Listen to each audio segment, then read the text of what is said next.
கர்த்தருக்கு ஸ்தோத்திரம்.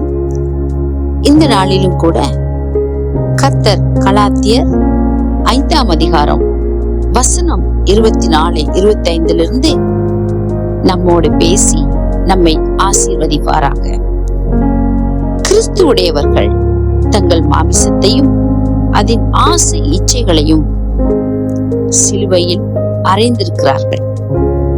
நாம் ஆவியினாலே பிழைத்திருந்தால் ஆவிக்கேற்றபடி நடக்கவும் கடவும். ஆமென். இங்கே இந்த வசனம் நமக்கு பரிசுத்தத்தை பற்றியும் பாவத்தை மேற்கொள்ளும் வழிகளை பற்றியும் கற்றுக் கொடுக்கிறது. நாம் கர்த்தருடையவர்கள் என்றால், கிறிஸ்துவுடையவர்கள் என்றால், மாமிசத்தையும் அதில் ஆசை இச்சைகளையும் சிலுவையிலே அறைய வேண்டும். இது மிகவும் கடினமான காரியம். சாதாரணமாக நம் பாவத்தை விட்டு இச்சைகளை விட்டு வாழ முடியாது. நாம் உலகத்தோடு வாழ்ந்து கொண்டிருக்கிறோம். நமது வாலிப பிள்ளைகளை உலகத்துக்குள்ளாக அனுப்புகிறோம். ஆகவே நாம் பரிசுத்தமாக வாழ வேண்டும் என்றால், இச்சைகளை மேற்கொள்ள வேண்டும் என்றால், நிச்சயமாக ஒரு உதவி நமக்கு வேண்டும். அந்த உதவிதான் பரிசுத்த ஆவியை அணிந்து கொள்ள வேண்டும். பரிசுத்த ஆவி நமக்குள்ளால இருக்கும் பொழுது, நமது பிள்ளைகளுக்குள்ளால இருக்கும் பொழுது, சபைக்குள்ளால இருக்கும் பொழுது, நமது குடும்பத்துக்குள்ளால இருக்கும் பொழுது பாவத்தை மேற்கொள்ள முடியும், இச்சைகளை மேற்கொள்ள முடியும். பரிசுத்த ஆவியானவர் நமக்கு பாவத்தை பற்றி சொல்லிக் கொடுப்பார். நமது பிள்ளைகள் எங்கே போக வேண்டும், எங்கே போகக்கூடாது, எதை செய்ய வேண்டும், எதை செய்யக்கூடாது என்று பரிசுத்த ஆவியானவர் கற்றுக் கொடுப்பார்.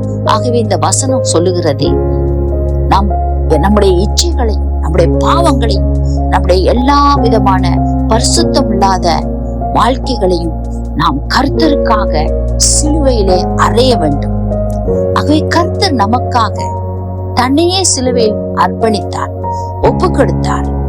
ஒரு சொட்டு இரத்தம் கூட தனக்காக மிகுதி வைக்காதபடிக்கு எல்லாவற்றையும் உங்களுக்காக, எனக்காக ஒப்பு கொடுத்தார், அர்ப்பணித்தார்.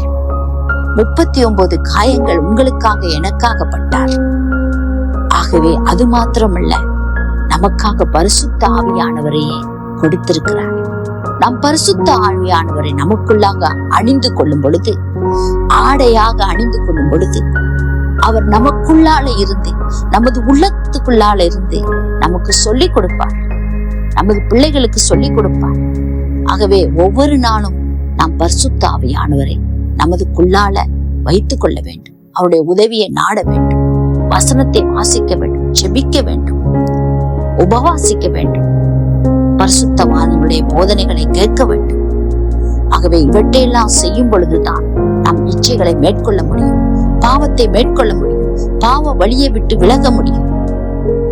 பரிசுத்த ஆவியானவரை நாம் அணிந்து கொள்ள வேண்டும். பரிசுத்த ஆவியானவருடைய துணையை பெற்றுக் கொள்ள முடியும்.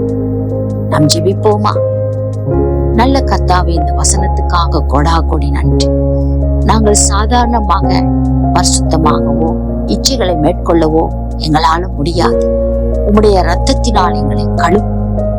உம்முடைய பரிசுத்த ஆவியானவர் எங்கள் மேல ஊற்றி பாவத்தை குறித்து, பாவ பழக்கத்தை குறித்து எங்களுக்கு கற்றுக் கொடுத்து, எல்லாவற்றிலிருந்து எங்களை விடுதலை செய்து பரிசுத்தமடைய பரிசுத்த ஆவியானவர் எங்களுக்கு உதவி செய்யும். பரிசுத்த ஆவியானவரை எங்களோடு இருந்து, எங்கள் பிள்ளைகளோடு இருந்து பரிசுத்தமாக வாழ எங்களுக்கு உதவி செய்யும். பரிசுத்த ஆவியானவரை எங்களுக்கு எல்லா விதத்திலும் கற்றுக்கொடும், எங்களை வழிநடத்தும், எங்கள் பிள்ளைகளை வழிநடத்தும். அப்படி செய்ய போறதுக்காக உமக்கு கோடி நன்றி. இயேசுவின் நாமத்தினால ஜெபம் நிற்கிறோம் என் ஜீவனுள்ள நல்ல பிதாவே, ஆமென். அன்பு சகோதர சகோதரிகள், இந்த வசனத்தை கேட்டு அநேகருக்கு அனுப்பி இந்த அன்பு வசனத்தில் கூறப்பட்ட எல்லா விதமான நன்மைகளை அவர்களும் பெற்றுக்கொள்ள உதவி செய்யும்படி மிக தாழ்மையோடு கேட்டுக்கொள்கிறேன். அத்தோடு உங்க ஜெப விண்ணப்பங்களை மறக்காமல், உங்கள் ஜெப குறிப்புகளை மறக்காமல் இந்த பதிவேட்டில் பதிவிடுங்கள். உங்களுக்காக நாங்கள் ஜெபிப்போம். கர்த்தர் தாமே உங்களையும் உங்கள் குடும்பத்தையும் ஆசீர்வதிப்பாராக. ஆமென்.